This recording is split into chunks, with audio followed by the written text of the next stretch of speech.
阅读、科技、旅行，生活可以很大。对话设计学习，思考不嫌太多。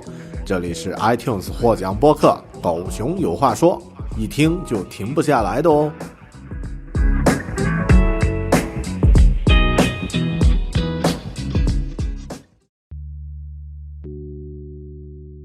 Hello， 你好，欢迎收听独立知识型脱口秀《狗熊有话说》Bear Talk， 我是大狗熊。我的另外一个播客全英文的播客节目叫做 Bear Academy， 在2年多前呢采访过一位嘉宾，这位嘉宾呢人在新西兰的奥克兰，叫做 Brendan Jarvis。 那么他是一个小的这个广告公司或者说这个设计机构的一个老板，然后呢也自己在业余时间呢做了一个播客这个播客呢专门去找跟设计有关的大拿去做采访。那么我刚刚和他接触的2年多前呢，他这个播客刚刚开始采访了几期人，那么算是这个新生的一个播客。那么我和他聊的过程呢，更多是聚焦在新西兰本地的设计的这个行业因为一方面我作为这个做播客的人，想要更多的了解自己所生活的这个城市和这个城市的人，还有呢就是自己工作的行业。但这2年呢，我发现他这个播客做的还像模像样，非常好，就每个星期都有一个新的节目，然后每个节目呢都有这个视频的片段剪出，而且采访的都是一些在 UX 设计行业响当当的名字。那么最近比如说特别火的这个其中一期，他采访了这个 Gerald Spool。 那么这个人呢在 UX 设计界的身份相当于怎么说刘欢在中国流行音乐的这个行业的地位这种身份。那么也让我觉得特别好奇，他是怎么做到的，他是怎么做这些采访的。于是呢近期呢我 reach out 联系到了他说2年多过去了 Brendan 哥们儿，这个要不咱们再连一次先，然后来分享一下你这个播客的一些经验呀想法呀。于是呢有了这期节目。这期节目全文是英文，我就这个之后呢会放就是在接下来的部分呢会放出这个英文的全部内容。这里呢是他的一些比较有意思的一些介绍首先呢是在这期节目里面他提到了他在这个做播客里面学到的最重要的一点或者说很有效的一个沟通的方法呢，就是看屏幕然后进行这个主动的聆听的这种方式。我觉得这个习惯对我来说特别有帮助，因为每天我现在大概有每天至少1到2个小时的时间会通过视频和别人开会。那么这种沟通形式其实就是为现代的这个疫情之后的世界准备的。当然我不知道很多国内的朋友发现不太喜欢开视频打电话anyway这个是我学到的第一点。第二呢，就是在做播客的时候，你是要尽量的专业还是要尽量的真诚，怎么去做的。那么他举了一个非常非常棒的例子，就是当你有一天要去做手术躺在这个手术病台的时候呢，这个医生进来了，医生就跟你说我昨天今天早上这个出门怎么反正就一大堆破事儿，我现在心情糟透了，如何如何。还是你希望这个医生呢进来哪怕他经历了一些这样那样的事情，但是呢他一进到这个手术病房，他就用一个专业的态度来和那些坏情绪切割，然后呢用专业的态度来客观的来全神贯注的投入在你的手术上。你希望他是真诚的人呢还是专业的人？我们肯定喜欢专业的人。在这个环境下，我需要一个可靠的专业人士来帮我把事情做了。那么做播客其实类似，他发现这个be professional 其实很多时候呢要比 be authentic 要更重要一点。然后还分享了他如何找这个嘉宾做采访的然后呢他的这个工作流程是怎么做的。其中他还建议就是能外包的事情尽量外包，他是把自己的播客剪辑的这个整个项目呢包出去给一个 freelance 一个 freelance 雇佣自由职业者来做效果呢当然非常好。等等等等那么感兴趣的朋友呢继续往下听就可以了，然后或者也可以去我的英文节目 Bear Academy 去订阅收听。好的，这就是这一期 Brendan Jarvis shared what he learned from podcasting， 请继续收听剩下的节目。Hello everyone who's listening. Welcome to Bear Talk Podcast, a podcast about design, productivity, and technology. A couple of years ago, actually exactly 2 years ago, I had a guest on my podcast to share his design journey and insights about the design industry in New Zealand. His guest is Brendan Jarvis, and a little bit about him. He's the principal researcher and managing finder of the space InBetween, has 15 years experience in agency leadership and work across different projects with different clients. And last time we do have a really great conversation about how design industry looks like in New Zealand.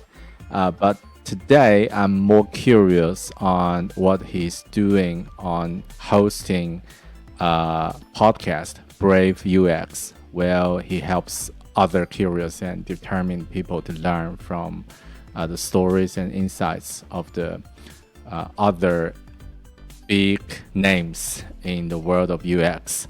And I'm so curious on his journey on podcasting. That's why we have Brendan here today as a guest. And hi Brendan, how are you? Hey Bear, good, thank you. It's a pleasure to be here.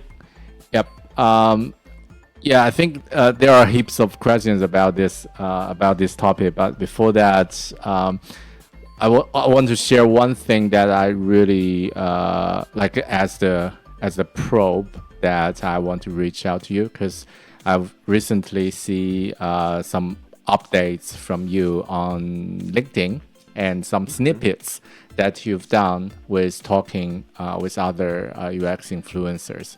And one day I think I saw Zero Spool on your podcast and sharing something, and I was really impressed because for some people who don't know, Zero Spool is the kind of like the guru in UX design industry, and like you cannot run away from his name because he seems everywhere.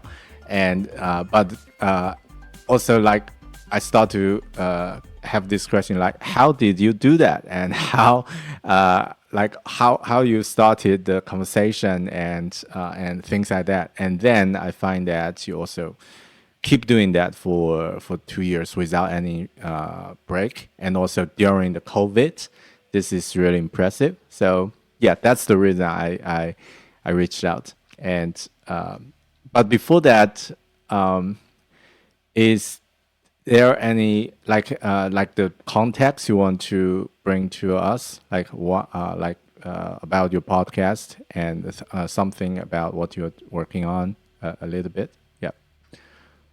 Yeah, sure, Bear. So the podcast, I think you did a fairly good job of summarizing it. It really focuses on the intersection between UX design and also product management, because as you would know, working in a product company, these worlds of design and product are so closely intertwined. So the show really focuses on getting to depth on those big issues that are affecting the practitioners in this space and those shared spaces. But also it has quite a human side to it as well. And one of the things that I really do with my show is I like to get into the backstory and the tangential but interesting areas of my guests' lives, because they often are curious and interesting for people to hear, and there's often something that we can learn from those stories that aren't necessarily just focused on how do we do a certain thing. I like to get people to think about the bigger questions, the why do we do certain things, and how does the work that we're doing in this sphere influence our lives outside of the keyboard and all the other things that have been going on in the world in the last couple of years. It's actually ended up being a bit broader maybe than I initially thought it would be. Yeah, it's more like go with the flow and also add some human touch on that. And that's a really good summary on you want to understand why people start to do that. I want to ask you this question, like why do you start it, your podcast at the beginning? It's a really good question. And I did think about this. I have thought about this a number of times since I started the podcast.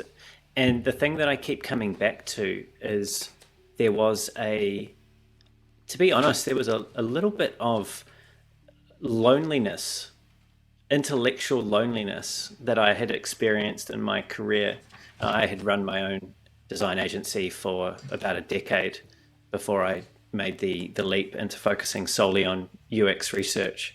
And part of that leap that I made was a result of, I suppose, getting too comfortable with just cranking the handle on working a particular way. And so the podcast came in around September, October 2020, so about 6 months into the pandemic, and there was this absence of depth that I was experiencing in my professional life, being then a team of one. And so the podcast was me really seeking to have those conversations that would give me something to think about personally, professionally. It was a new skill that I could develop on top of an existing skill in terms of interviewing users or participants in research. It's different, but it does borrow some of the strengths from that. So it was an expression of seeking depth, pushing myself outside of my comfort zone, and really just needing to take my curiosity to the next level. And that's why and how it came about. I do feel a lot of resonate when you speaking of that intellectual loneliness, especially when work with some specific projects. I think as a professional designer, we're able to get things done, but how to get inspired, how to keep the thoughts sharp from a bigger picture, and also how to learn things from different people without always speaking to the specific projects. And that's also like feels the outcome. That's the outcome of doing the podcast. I do feel a lot of resonate. And thanks for sharing that. I really like it. And is that something that Chris, you mentioned that it started from 3 weeks before pandemic. It started about 6 months into the pandemic. 6 months. Yeah. What do you think the timing for your podcasting journey? In terms of the timing of it beginning? Yeah. Yeah, I mean, I think the timing is symptomatic of the time that we were in then. We were all locked in our homes. There was really nothing that we could do in our physical environment here in New Zealand. We were essentially banished to home, and the only real connection we had with the outside world was through the screen. And for me, I'd always been a consumer of content, and I suppose I wanted to scratch that itch of intellectual loneliness, but I also wanted to start contributing something to the community that had been very good to me over the years, or I feel like it had been very good to me, and the kind of content that I would be proud of putting my name on, and the kind of content that I would like to consume. So maybe that's a bit vain in that respect, but I really did want to put something out there that people could really sink their teeth into, and would give them challenging things at times to think about. And by that I mean I've had some guests on the show that are slightly outside of what most people would consider the comfortable happy path of design. So I've had people like Eva Penzi-Moog on, who wrote Design for Safety, and we really got into quite a deep discussion about how technology enables domestic violence in that episode. And for me, that was quite it was actually for both of us. I think both of us shed a tear during that episode, and I never anticipated getting so emotional on a recording and then putting something out there like that into the world for someone else to see. But I felt that it was such an important discussion for the community to be privy to, and Eva's work is amazing in this space, and it's not an area that's often talked about. So there've been some really interesting, challenging conversations that have come about as a result of doing this, and I feel proud of the podcast, and every episode that I put out there, I make sure that put the effort in so that both me and my guests can be proud of what we've made together. Yep. That's. I think I do have some similar feelings sometimes when I have got into a really deep discussion, like the level of the conversation is so deep, and really enjoying that moment. And the reason I started asking this question about timing is more related to the format of the podcasting, because at first, maybe as before pandemic, like podcasting could be like the primary format would be go to the workshop or the office and two people sitting in person and have a conversation.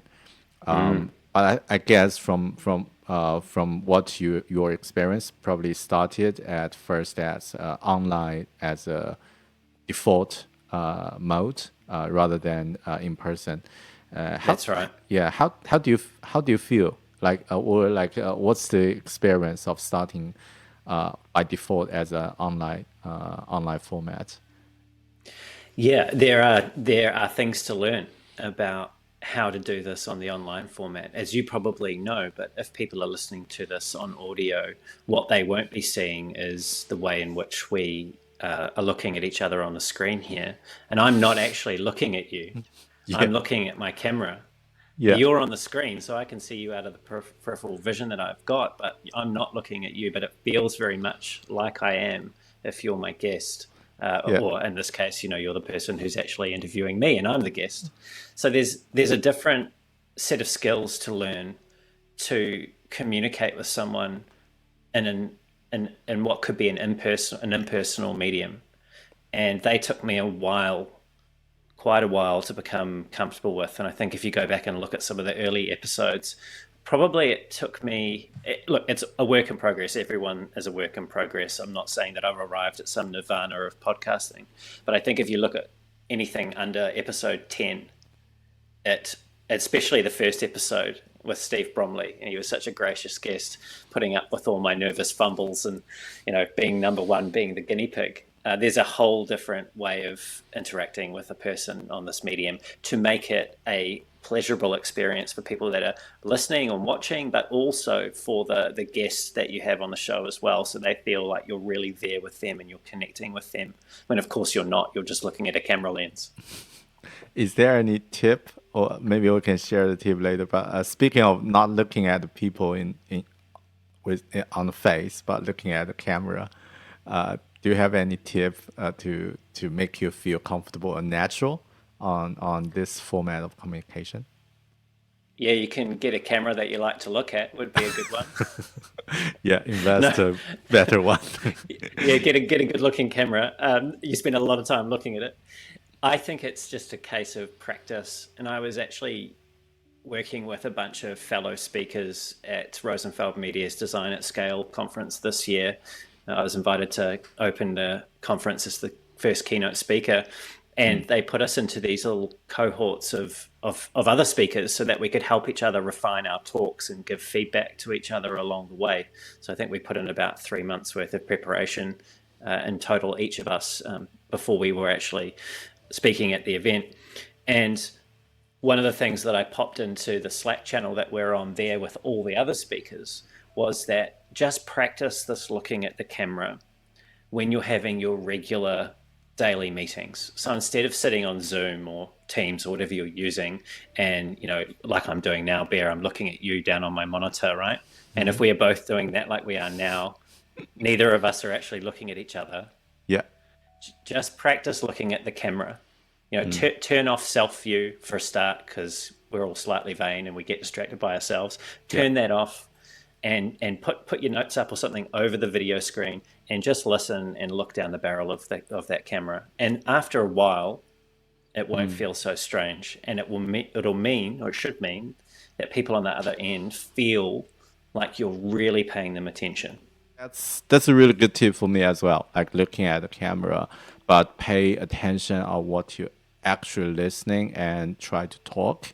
And yeah, that's more like to active listening rather than just looking at the camera or looking at the screen to the other person, but actually listening to what they are talking, and it's much better. Yeah, thanks for the tip. And yeah, you might if people who's listening, you might notice that I'm also like checking the screen and sometimes looking at the camera, and I need to practice more on this as well. But I think that's kind of the new norm for everyone to communicate online with other people we are working with, and definitely worth to invest some time and effort to improve it, because this seems like a soft skill, but also like a transitional skill that we'll need to use for our daily work, no matter 100%. What you're working on. Yeah. Back to the podcasting. What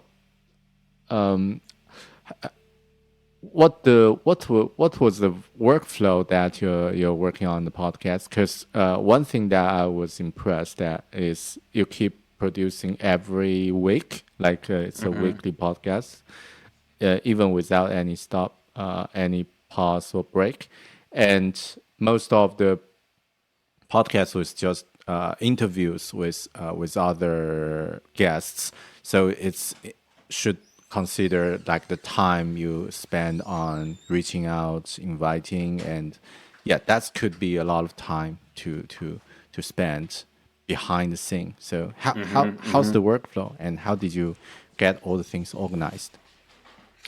So the first thing, if you are considering starting a podcast, to think long and hard about is just how much effort it will take to do on a regular basis. Do not underestimate that.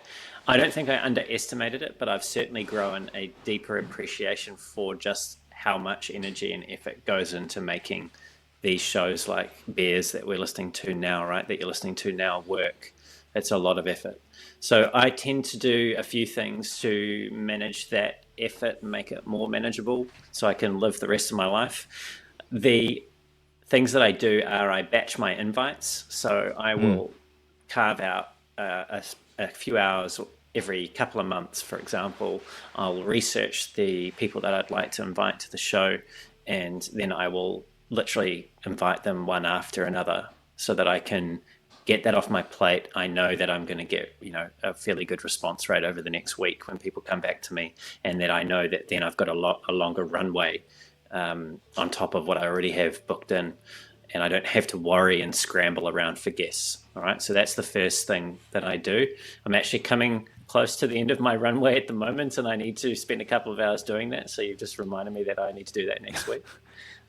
And the other thing that I've done over time is I have templated the assets or the elements that go into making a podcast work. So the show notes, the discussion guide that I prepare for my conversations with my guests. What else have I done? The LinkedIn posts, the tweet that I use to support each episode.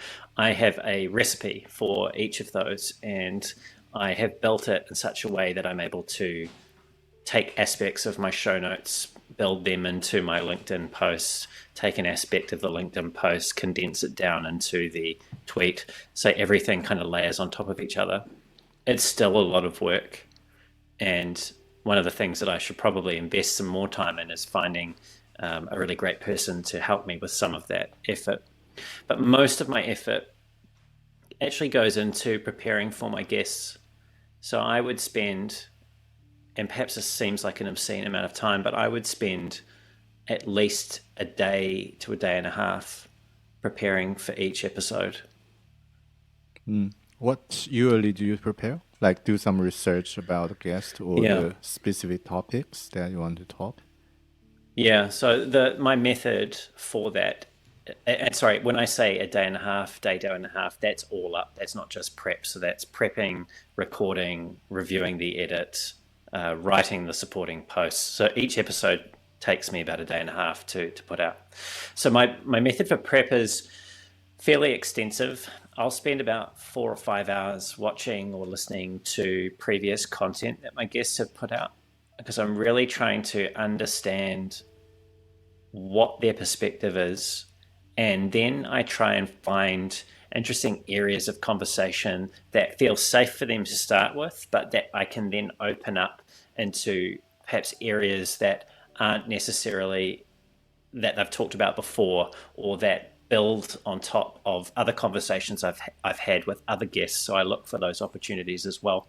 So I'll go through, watch the content. I'll take some initial notes, maybe some really badly framed questions down. I then usually step away from it for at least a day, and I'll come back to it then with the lens of actually pulling out the themes for the conversation. You know, what are the areas that this person's really got some strong perspectives on that we can get to depth at? And then I will start to craft the questions that I want to pose to them, and I will write those questions as if I'm talking to them. Now, I don't necessarily read those questions verbatim when I'm interviewing them, but I get myself into the practice of writing like I'm speaking, so that it feels natural, and that when I come to prepare for the show in the immediate half an hour or an hour before, I can reread my discussion guide and I get a sense of what the territory is available that we could cover. But inevitably, we only ever really cover about a third to a half of all the territory that I've mapped out in my discussion guide. So it's quite an exhaustive process. But for me, I err on preparation or over preparation, because I feel that it puts me in the best position to perform to the level that I feel I owe my guests, who have given me their time and their expertise. And that's just the way that I default to preparing for the show. Right. That sounds like an enabler if you prepare properly, or like spend a lot of time to prepare. It's enable the conversation to go to a deeper level, or at least in an ideal way that's according to your expectation, and also for the guest that feels quite natural as a conversation. But for you, it's might involve some hard work before that, or like more effort to be spent on before the conversation. Do you feel it's manageable, or like it's might impact your daily work and life for doing this? That's a very good question. It's actually a question I ask myself fairly regularly. I reevaluate where my energy and effort is going. You know, like you, I'm a father. I've got a young family, and we have to choose how we spend our time and what nourishes us, and that's many different things, or it should be in a life that's rich and full.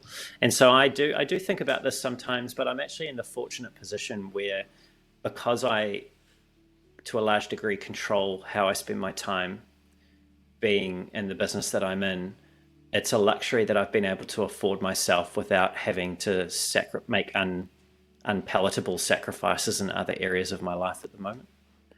And to be quite honest with you, I really enjoy it.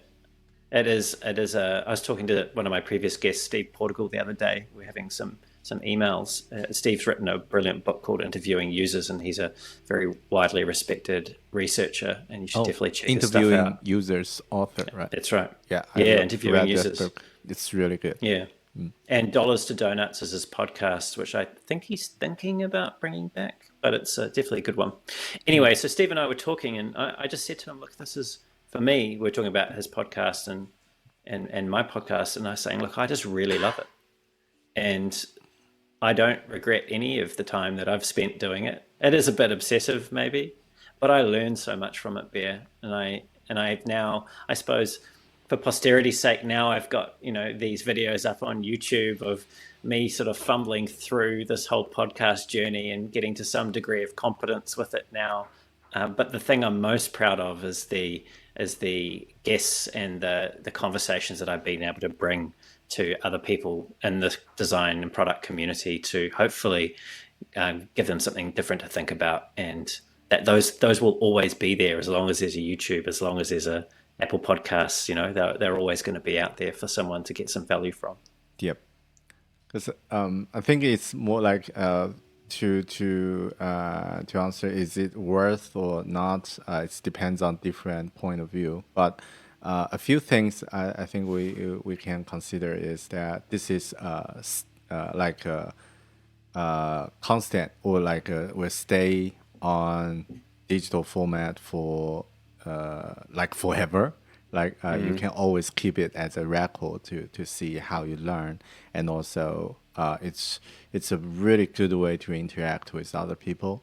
And also I think as a designer or like a product people, this is more like the skill or ability that we need to like become the top of it, like always good at communication, and also always good at understanding what people is talking, and leading or like navigating the conversation, things like that. So that's really a valuable skill to practice, and by doing that, it's like multiple stones for multiple birds, like one stone for multiple birds. Yeah. You mentioned the regularity of which I'm publishing, and I always come back to something that I believe I listen to Seth Godin's podcast Akimbo, which is definitely a great podcast. Yep. He covers a lot of interesting territory in that show. And one of the things that he goes on about on occasion is this difference between being authentic and being a professional. And the illustration that he gives is, do you want your surgeon, if you're about to go and have open heart surgery, and your surgeon's had a bad day at home and they don't really feel like operating, do you want them in your consultation just before you go under the knife for them to disclose that to you and to be authentic with you about how they're feeling in that moment?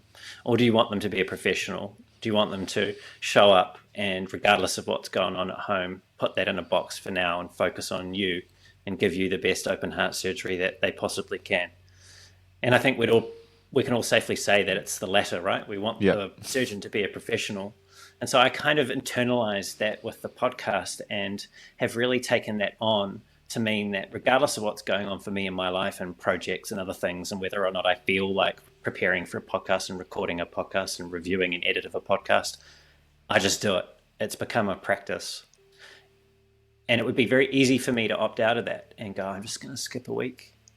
But I think if you look at anyone, such as yourself, or any author or any podcaster that's having an impact and is putting out this content on a regular basis, there's a reason for that. It's that they've decided that it's time to be a professional, and that this is something that they take seriously.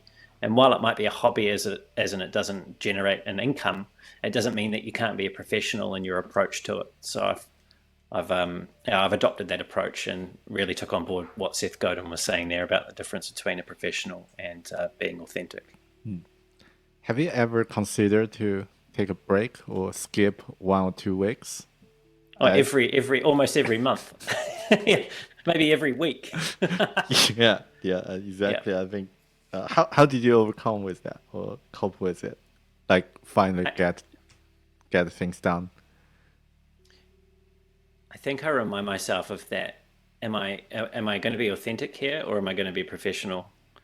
And it's a really good question that I've been asking myself when I feel, like not recording or not putting in the effort. The other thing though I find is that willpower isn't an infinite resource, right? We can't just will ourselves to do things. But what you can do is you can set up structures around you to encourage you to do the work that sometimes you don't feel like doing. So for instance, booking guests, and these are people who I respect, who I've invited to come on my show, and are giving my audience the time to do this. Booking them for a couple of months in advance leaves me no choice. Yep. Commitment. I just have, it's commitment, right? It's a commitment device. It's one of those, people talk about that, make a decision that, removes 1,000 other decisions. And that's one of those decisions that makes it pretty clear as to what's happening to this week, what's happening next week, and what's happening the week after. Yep. I feel a bit similar as go to the gym or do something that you're really reluctant to do, like resist to do, but it's good for you, like a healthy choice or other things. And when the mood is not on the right mode, just go with the motion and finish it, but also make some commitment, like inviting the guest, book them, schedule them, and it's leave you no choice that you need to. If you want to cancel it, it's it take more effort. So love it. And there's a social price to be paid, right? We are social beings. Yeah, pressure. You don't want to lose face, right? You got a bit of pressure. So yeah. I mean, most of the time, Bear, to be honest with you, I don't feel like that. I feel really excited, and I'm really happy to record and put the effort in. But we're only human, right? Everyone has their bad days or bad weeks. Yeah. And those devices help you when you're having those. Yeah. I do feel that most of my time before I start to record something or just to write something, like before the project, it's the hardest because you always feel, I'm not in the right mode, and this is not the right day. And the beginning is really hard, and then but after a few minutes, and normally it will go much better. And then it's also like you already started, so it's okay to keep it going and get it done. So yeah, that's also, I feel, quite resonate, and it's good to know that I'm not the only one. And definitely not. In fact, there's a really great book by an author called Stephen Pressfield called Do the Work. And in that book, Stephen explores what he calls the resistance, which is that little voice that we all have in our heads where we're procrastinating and we're putting off something, and it's saying, you don't really feel like that. You can just push that off till tomorrow, or, just watch that extra show on Netflix. Those little voices of self-sabotage that we all have. And he explores that in quite some detail and quite an approachable format as well. And I'm also reminded of someone else that people may know of, Stephen King, the prolific horror author. And he has a practice, I believe, of waking up, starting work at his desk at 6 a.m. and writing till midday every day, regardless of whether it's any good or not. That's just what he does. And that's why he's managed to put out, dozens and dozens of best-selling books. He's prolific, but there's no magic there. He's just made a commitment to doing it, whether he feels like it or not, and just does it. Yeah. I'm curious about the next question, because it's relevant to what you mentioned, that you invite guests and also book them like a few weeks before the interview. How did you find those guests? Like, is there any routine or like a method, the approach you are using? So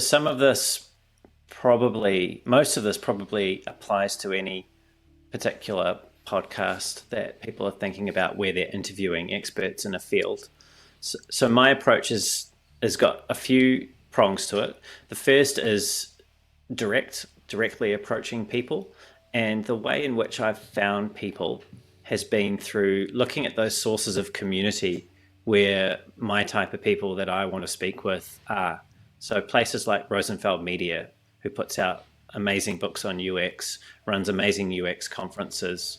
Also, A List Apart, right? A List Apart is another publisher in the UX space. Again, really great resource looking at who's been writing books. And people that write books have a perspective, and they often will support that perspective with doing other podcasts or podcast interviews, talks, conference talks, things like that. So I know that I'm going to find someone that I can get a real look into their world and find it much easier to prepare for a conversation when I get a sense of who someone is. So that's one way, and then I'll reach out to them on LinkedIn. And the other way that I've used is, there's a couple of other ways. One is recommendations from previous guests. So once I've, now that I've got 88 or so recorded episodes, I've got 88 people who know other people in the industry that have worthwhile perspectives and interesting perspectives to explore. So sometimes I'll ask them. And then the last one that I sometimes semi-regularly rely on is actually asking my LinkedIn network, who is it that you want to hear from? Who has not been on the show that really should be on the show? And Audrey Cheng, actually, who is my most recent guest in this week's episode, she's the CTO at Imager, which is a really great New Zealand startup that's revolutionizing the the physical cart experience in supermarkets globally. She was actually put forward by a number of different people in the local New Zealand product and tech scene and design scene as a guest, as was Jodine Stoddart, who was a couple of weeks beforehand. So that's also an area that I've asked people for some help, right? Bring people who they want to hear from, and there's always a few hidden gems out there that you just don't discover in your own research. Is there any like if we use like the churn rate? Oh, sorry, maybe the how much the percentage? How's the percentage of the people who never replied or reject or compared to you successfully invite to your podcast, or you just don't care much about it? I haven't been tracking it, Bear, and maybe this is my ego talking here, but I would suspect it's fewer than 20% of people that don't reply or decline. I think I've had one decline, and you just have to respect that. I didn't ask why. It's not my place to ask why. They just didn't want to be on the show, and that's okay. Yep. I've had probably the majority of everyone else that hasn't come back to me are just people that haven't replied. But most people, the vast majority of people have replied and are interested in being on the show. And again, I think that's part of the work that you put into selecting. It's almost self-selecting. People that write books, give conference talks, and also have been interviewed elsewhere on podcasts generally are open to the concept of being interviewed on a podcast. So I think that's probably helped my strike rate. Yep. The reason I'm asking this because there might be some people who's listening, or some people are curious about starting a podcast or reaching out to some people that seems more famous than they are, and have this feel that what if they don't reply? What if they decline me? And my personal the personal suggestion would be just go for it, because you never know. And I want to check from your results on inviting those guests, and seems that like the valid this assumption, you will lose nothing. So just go for it. Yep. Yeah, there's definitely nothing to be lost. I think the thing to consider, though, if you are approaching people in the industry that you operate in, that you do respect and that are respected by your peers, is you have to be clear on what the value is that you're trying to create for the people that the podcast is for. Yep.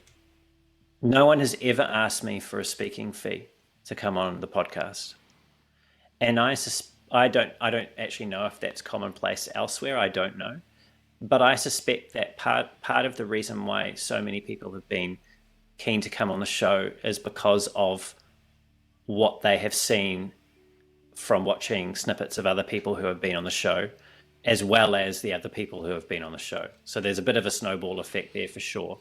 Now, I now can, mention to various guests that I'm inviting people that I know that they likely know and probably respect as people who have been on the show previously. So there's a bit of I suppose, a status game, perhaps, there, where people want to be seen, where other people that they respect are being seen. Yep. For sure. But you do have to be creating something of value. And that's probably alongside considering how much effort goes into creating something like this. You should probably think, if you're thinking about doing a podcast, really carefully about what the unique value is you're trying to create for the community you're trying to serve.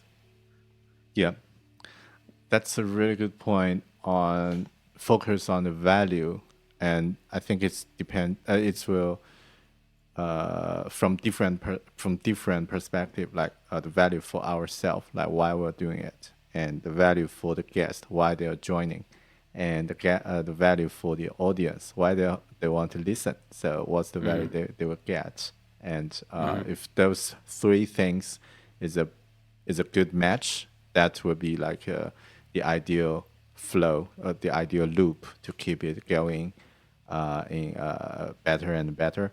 And if something have like conflict, that might be not a long term thing to keep doing. So yeah, that's a really good point. Let's talk something about practical tips and tools and workflows, because you mentioned that you're sharing snippets, video snippets to other guests as well. And how much time do you spend on the average on editing and like video and audio, things like that? I know it's quite time consuming. And what's your workflow on that?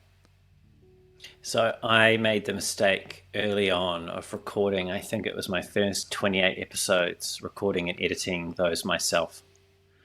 And don't be me, people. Definitely don't do that. Get yourself a professional editor as soon as you possibly can.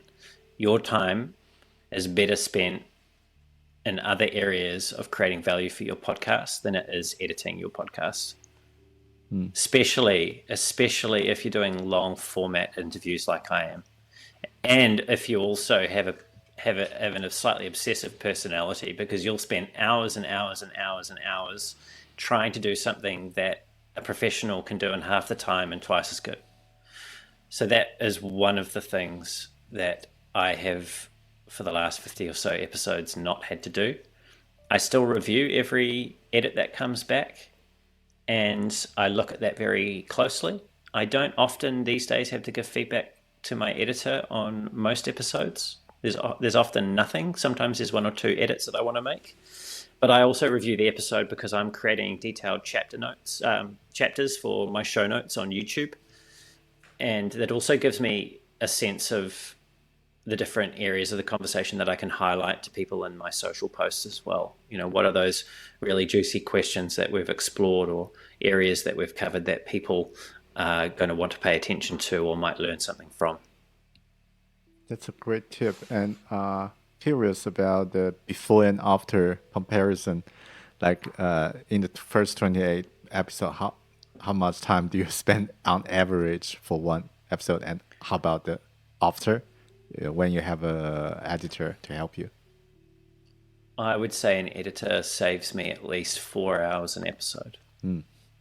Yeah. So, I mean, you need to do the math. Everyone needs to do the math for themselves. But how else might you spend that 4 hours of time? Is that time with your family that you're missing out on? Or is it, time relaxing, or time working on another project, or just time preparing for the next podcast that you could be doing? And for me, it made sense to not do that job anymore. Can I ask how much money do you spend on that, or like on the average? Like, is there anything, or like what the platform you're finding an editor and outsource this type of job? Any tips about that? So my editor is from Fiverr, and his name is Dave, and he runs a business called A Podcast Geek, and he's fantastic. He's really, really, really good at what he does. And he's got a network of editors or staff that he now employs, and he's got great standards. So his rates are all publicly available. I think he does different packages depending on how long your episodes are and what you need.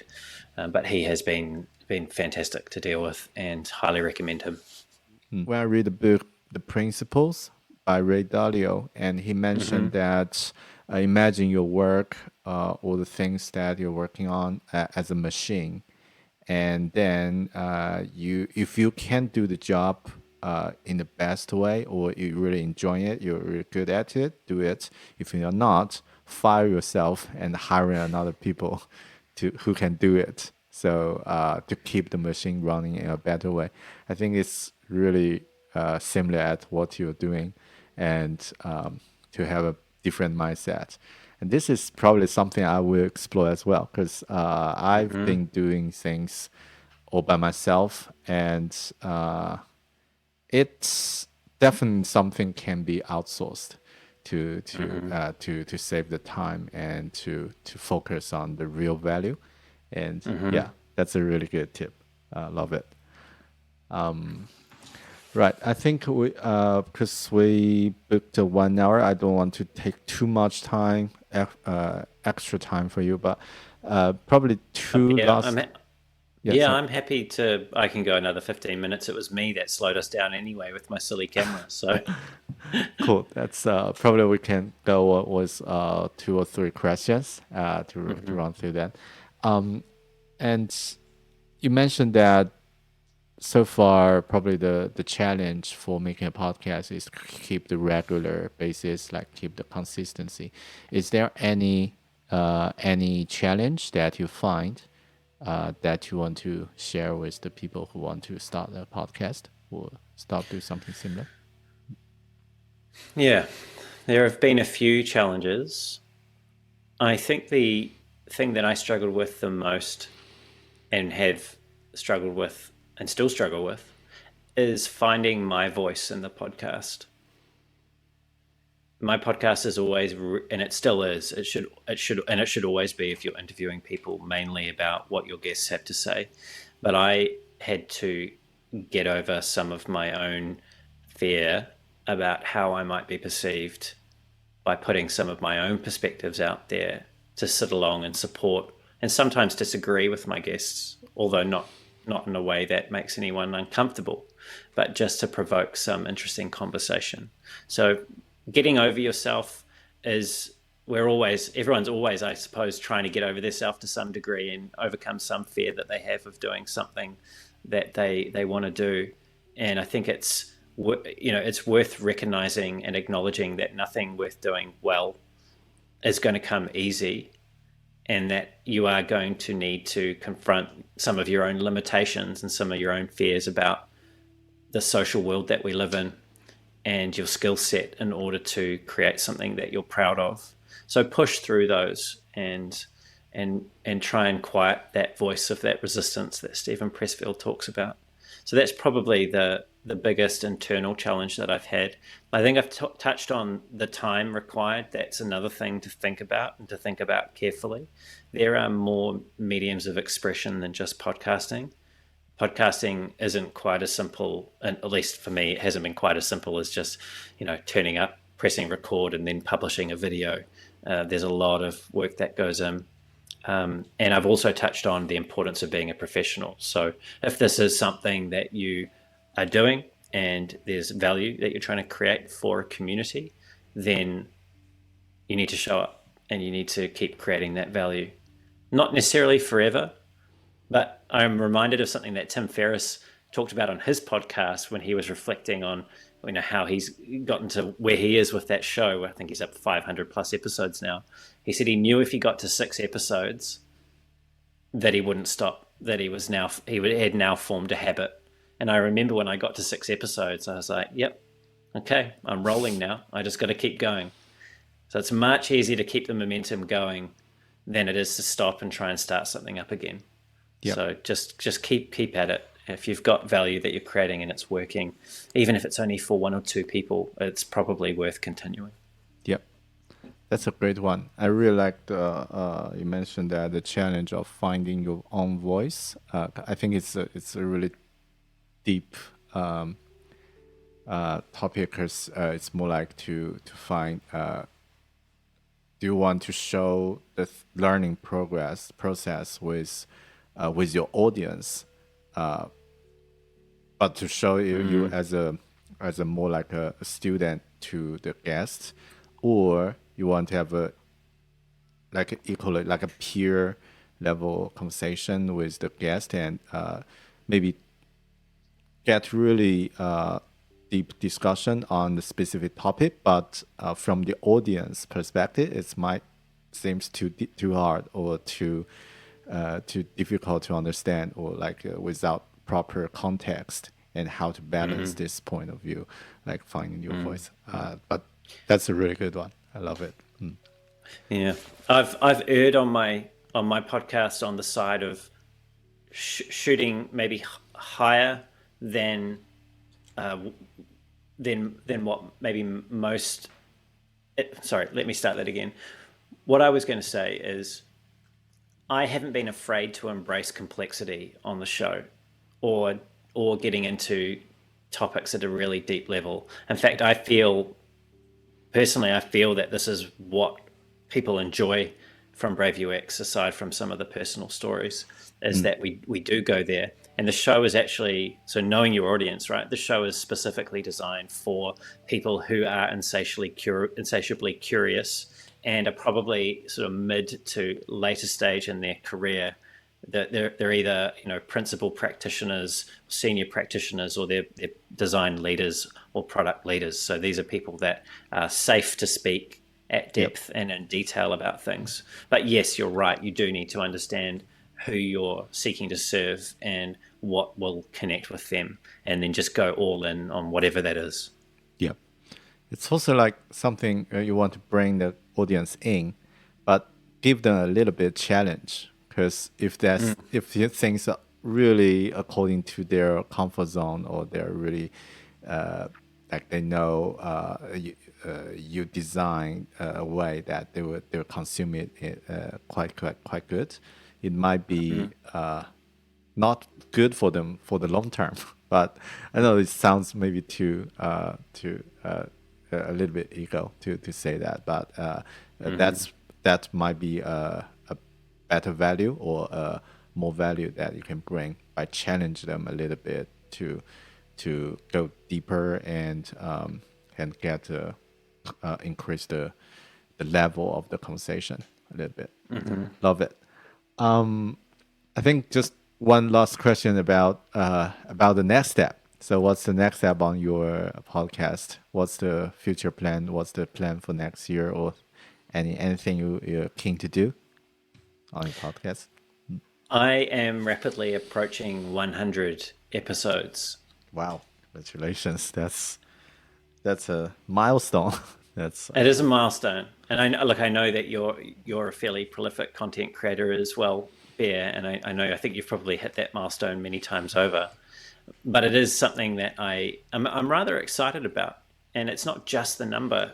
It's because I also have a very special guest who I won't divulge any specific details of, but somebody who is very important to the formation and foundation of the field of user experience, who has graciously accepted to be on the show. I'm quite curious about who he is. They may or may not have worked at Apple. That's all I'll say.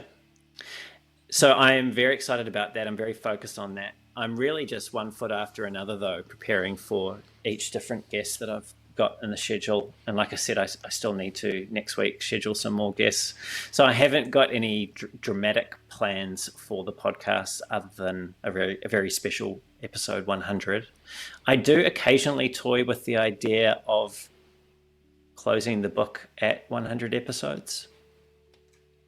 And I haven't decided yet whether or not I'm going to do that. Yep.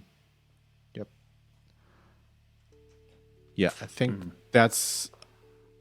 I've learned a lot from this conversation, like what you really focus on, making each episode the best you can, and that's actually the best plan for making something good, because we cannot see the whole picture, or like when we're working the progress, it's really hard to say like the like the whole piece of work, what's the value or what's the plan to do that, and how you can make the change, what the information you got. But we know the next step, and focus on providing the best episode that will be always keep things going in a better way. So I really like that. So thanks, Brendan. I really learned a lot and inspired by what you shared. And later I can, for the people who's listening, go to have a listen. Brendan Jarvis podcast, Brave UX. It's really good. You can search on any platforms available, and also it will be included on the show note, and also with the LinkedIn link and Twitter link as well. So thanks guys for listening, and thanks Brendan for Thank you, Bear. Really enjoyed it. Yeah, me either. And great to have you here. Right.